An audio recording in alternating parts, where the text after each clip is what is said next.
Hello students, today we are going to discuss your question number 9, 10 and 11. Okay, question number 9 के हमारे पास दो part है, ठीक है, जिसमें से एक पार्ट मैं आपको करवाऊंगी, एक आपको खुद करना है. बेसिक कंसेप्ट हम समझेंगे इसमें.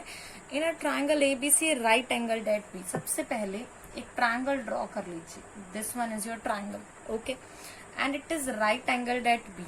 ठीक है, ये आपके पास बी पे क्या है, राइट एंगल है. एंड टेंजेंट ए, अगर मुझे इसे एंगल लेना है तो मैं इसे ही लूंगी. अगर आप ये एंगल लेंगे तो आपको ये वाला ही लेना पड़ेगा, वो आपकी चॉइस है. ठीक है, उसी के अकॉर्डिंग आप अपनी साइड्स लेंगे. That is A B C. ठीक है, तो आप क्या कहेंगे, let us draw a triangle A B C right angled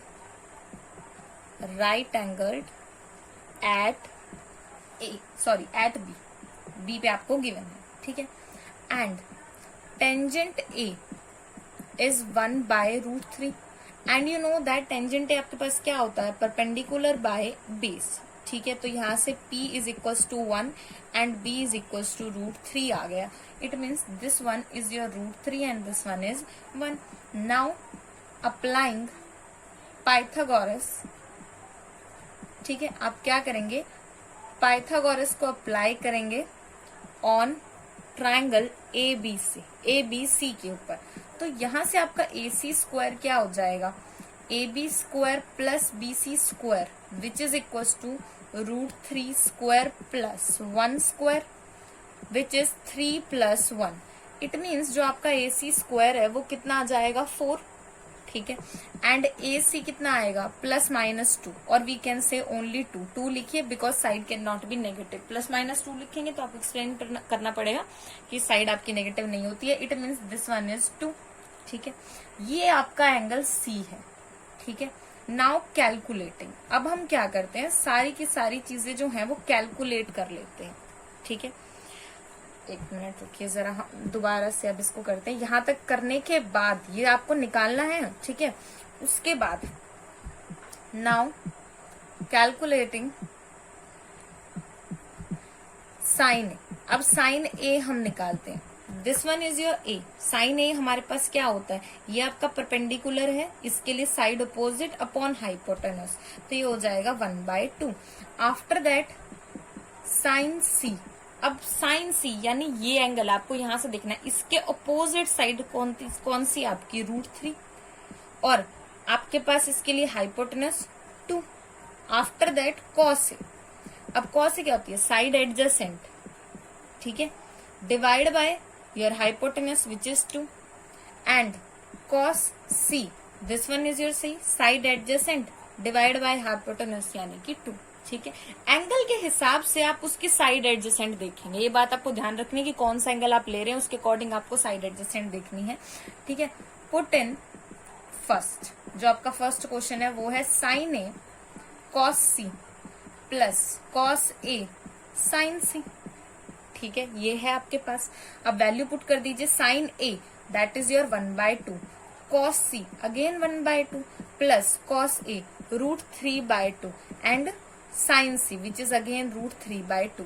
ये आपके पास हो जाएगा 1/4 plus 3/4 which is equals to 4/4. It means 1.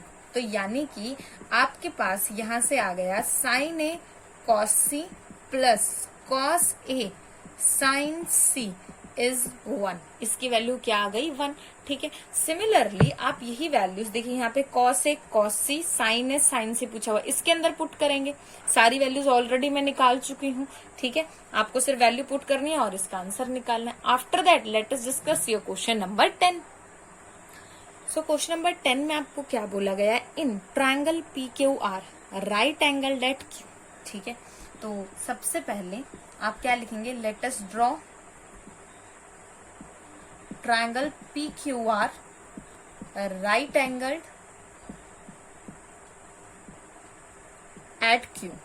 ठीक है, तो हम ड्रॉ कर लेते हैं. ये आपका ट्राइंगल मैंने ड्रॉ कर दिया. This one is Q.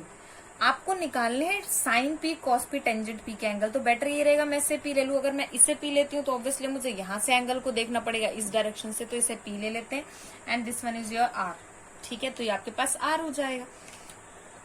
After that अब आपको देखिए गिवन क्या है, PR plus Q R is your 25 centimetre, यानी कि इस वाली साइड का और इस वाली साइड का सम गिवन है आपको 25, ठीक है।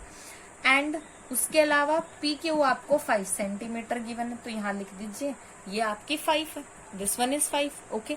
After that what you have to do, आप एक काम कीजिए, अब दो का सम आपको 25 गिवन है, इक्वेशंस तो हम ऑलरेडी कर ही चुके हैं, एक को एक्स एक को वाई हम मान सकते हैं बहुत इजीली, या फिर एक ही साइड को मान लीजिए। हमने मान लिया let P R is x centimetre, ठीक है। Write this one as a first equation, put in first, ठीक है, फर्स्ट ये आपकी आ गई एक्स, ठीक है। तो आपकी क्यू आर अब देखते हैं क्या आ जाएगी। क्यू आर आपके पास कितनी हो जाएगी, यहां से Q R is your 25 minus x centimetre, okay. तो ये हो गई आपकी 25 माइनस एक्स, ठीक है। नाउ अप्लाइंग, अब मुझे देखिए जब भी राइट एंगल ट्रायंगल की बात होती है और मुझे एक वेरिएबल निकालना है तो इसके अंदर रिलेशन क्या है, ऑब्वियसली राइट एंगल ट्रायंगल के अंदर पाइथागोरस का रिलेशन है। अगेन पाइथागोरस आप अप्लाई करेंगे on triangle P Q R, और यहां से आप क्या निकालेंगे, एक्स निकालेंगे, ठीक है। You know that hypotenuse square is perpendicular square plus base square, तो x square is equals to 25 minus x square plus base is your 5 square, ठीक है। तो ये कितना हो जाएगा, अब आपके पास इसे कैलकुलेट करते हैं। X square is equals to a square यानी कि 625 प्लस बी स्क्वायर यानी x square minus 50x, 2ab होता है ना, तो 25 इंटू 2 इज 50x प्लस इस 5 का स्क्वायर 25, इस x स्क्वायर से ये तो आपके पास हो ही गया कैंसिल। अब बच गया क्या आपके पास 625 and 25, that is your 650 minus 50x, 0 के इक्वल, और यहां से 650 is equal to 50x cancelling and this one is 13। तो आपकी जो x की वैल्यू आपके पास आ गई, x इज योर 13 सेंटीमीटर, ठीक है। आपके पास x कितना आ गया, 13 सेंटीमीटर, ठीक है। आफ्टर दैट आपको बाकी साइड जो है वो भी कैलकुलेट करनी है, यानी आपकी पी आर जो है वो कितनी आ गई, 13 आ गई, this one is 13 centimetre, okay. तो आपके पास ये कितनी हो जाएगी, ये आपके पास है 25 माइनस एक्स, यानी कि 25 माइनस 13, ये हो गई आपकी 12, ठीक है। तो आप क्या लिखेंगे, now P R is 13 centimetre and Q R is 25 minus 13 which is equal to 12 centimetre, ये कितनी हो गई, 12 सेंटीमीटर, ठीक है। अब आपके पास, अब आपको निकालना क्या है, sine P. Sine P, sine P क्या होता है, साइड अपोजिट यानी कि R Q upon hypotenuse which is P R. R Q कितनी आई है 12, पी आर आपके पास कितनी आई है 13, तो ये आपका साइन पी आ गया। इसी तरीके से आप कॉस पी निकालेंगे, side adjacent which is 5 upon hypotenuse 13, और टेंजेंट पी आपके पास क्या होता है, या तो साइन अपॉन कॉस कर दीजिए 12/5 आ जाएगा, या फिर क्या होता है आपके पास perpendicular upon base which is also 12/5, ठीक है। इसी के बाद मैं आपको क्वेश्चन नंबर 11 बता देती हूँ एक बार साथ के साथ ही। क्वेश्चन नंबर में आपको बोला गया है ट्रू और फॉल्स बताइए एंड जस्टिफाई, और उसको जस्टिफाई भी कीजिए, ठीक है। इसके आपके पास मेरे ख्याल से 5 या 6 पार्ट है, ठीक है। All the parts are covered in the introduction video, almost उसके अंदर मैंने कवर कर दिए हैं, ठीक है। और जो बाकी वीडियोस हैं उसमें भी वो कवर हो चुके हैं। मैं इसका फर्स्ट पार्ट आपको बता देती हूँ कि आपको लिखना कैसे। उसमें आपको बोला गया फर्स्ट पार्ट में द वैल्यू ऑफ टेंजेंट ए, कि जो टेंजेंट ए होता है ना, ठीक है, that is always less than 1, less than 1, कि वो 1 से हमेशा लेस रहेगा, ठीक है। तो अब आपके इसके आंसर में क्या लिखेंगे, ठीक है, इसका सॉल्यूशन हमारे पास क्या रहेगा, false. How it is false, ठीक है। टेंजेंट ए आप लिखेंगे, टेंजेंट ए आपका क्या होता है, base, sorry perpendicular by base, ये होता है आपका P बाय B, ठीक है। एंड परपेंडिकुलर आप यहां लिखेंगे, परपेंडिकुलर मैं यहां पे लिख देती हूँ आपके लिए, ठीक है। आप यहां क्या लिखेंगे इसके सॉल्यूशन के अंदर, in a right angle triangle, right angled triangle we can take any length of base and perpendicular, ठीक है.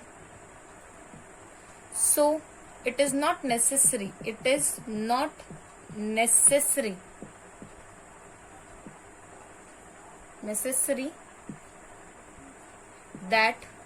that is, मैं शॉर्ट फॉर्म में लिख देती हूँ, that is always less than 1, कि वो हमेशा लेस देन 1 होगा. और वैसे भी मैंने आपको बताया है कि टेंजेंट 45 डिग्री जो होता है वो आपके पास 1 होता है, ठीक है. और अगर आपकी बेस और परपेंडिकुलर इक्वल हो जाए तो भी ठीक है. अगर मान लीजिए टेंजेंट थीटा निकालना है, b बाय p है, ठीक है, सॉरी p बाय b है आपके पास, ठीक है. और अगर आपके पास ये दोनों इक्वल है तो इसकी वैल्यू 1 है, इक्वल्स टू 1 है टेंजेंट 45 पे, तो लेस देन 1 तो ये नहीं है, यहाँ से भी हमारे पास फॉल्स हो रहा है. तो इस तरीके से आपको जो इसके ट्रू फॉल्स की स्टेटमेंट है उसके आंसर्स को आपको लिखना है, उसे जस्टिफाई जरूर करना है, सिर्फ ट्रू फॉल्स उसके अंदर नहीं लिखना है, ठीक है. यहाँ पे ये आपके एक्सरसाइज का लास्ट क्वेश्चन है. In the next video we will talk about your next question और next exercise. Thank you so much.